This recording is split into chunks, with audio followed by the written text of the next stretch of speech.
Harvard University becoming the focus of a back-and-forth battle with the Trump administration. The president gave the school a list of demands which it promptly refused to comply with, and now billions of dollars are being frozen as a result. It's a story we've been following all week, and the outcome of the fight could determine what the Trump administration does with higher education moving forward.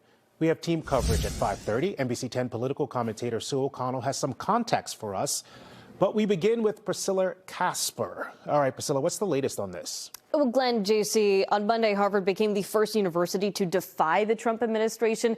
The president warned the school it would freeze billions of dollars in grant money unless it took a series of steps already taken by other schools like Columbia. Harvard was asked to ban face masks, clarify its campus speech policies to limit protests, and offer up its academic departments for government review. Now, the Trump administration says Harvard didn't do enough to keep Jewish students safe during on-campus protests last fall. It said that the school needed lasting changes to end anti-Semitism.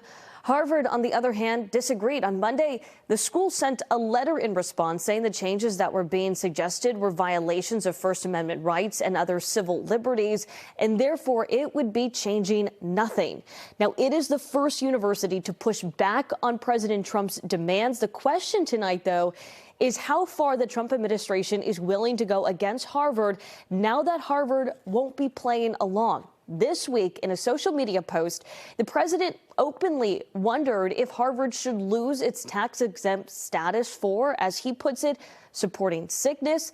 But you guys, Harvard's president appears ready to stand firm for now. In a message he sent across the campus, Harvard's president said no government, regardless of which party is in power, should dictate what private universities can teach, whom they can admit and hire, and which areas of study and inquiry they can pursue. So we'll see how this all plays out. Glenn, back to you. All right, Priscilla, thanks for the latest on that. NBC 10 political commentator Sue O'Connell joins the conversation now. Sue, Harvard isn't the only school that the Trump administration has targeted in this way, but it is the one that we are hearing respond to it. Why do you think that's the case? Well, JC, because Harvard University is the oldest college in the United States. It was founded in 1636. That's right, 1636. It predates the United States of America and the Constitution, and Harvard sees from the example of the other universities and nations and anyone else who has complied and obeyed the outrageous demands from the Trump administration,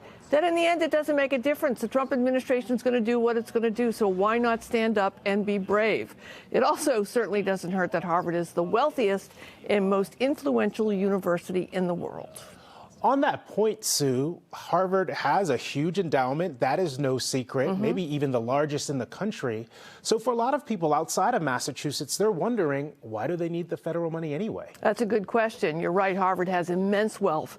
But this funding freeze is having immediate and serious impacts on specific research programs. Already, researchers have lost hundreds of thousands of dollars for research on ALS and tuberculosis.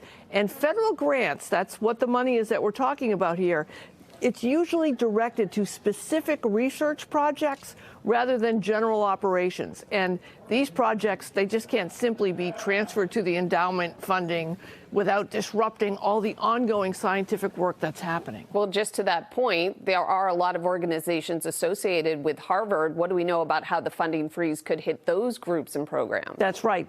The CEO of the Mass General Brigham and Women's sent a staff email saying that the impact to MGB and all Harvard Medical School teaching schools remains unknown. They don't know what's going to happen. So let's just list some of those local Harvard-affiliated institutions. Like I said, Mass General Hospital, Beth Israel Deaconess, Brigham and Women's, Boston Children's, McLean, Dana-Farber, Cambridge Health Alliance, the Joslin Diabetes Center. These are all part of Harvard's medical schools. So everyone will feel the pain from the Trump administration. Sue, thank you as always for your time. Welcome.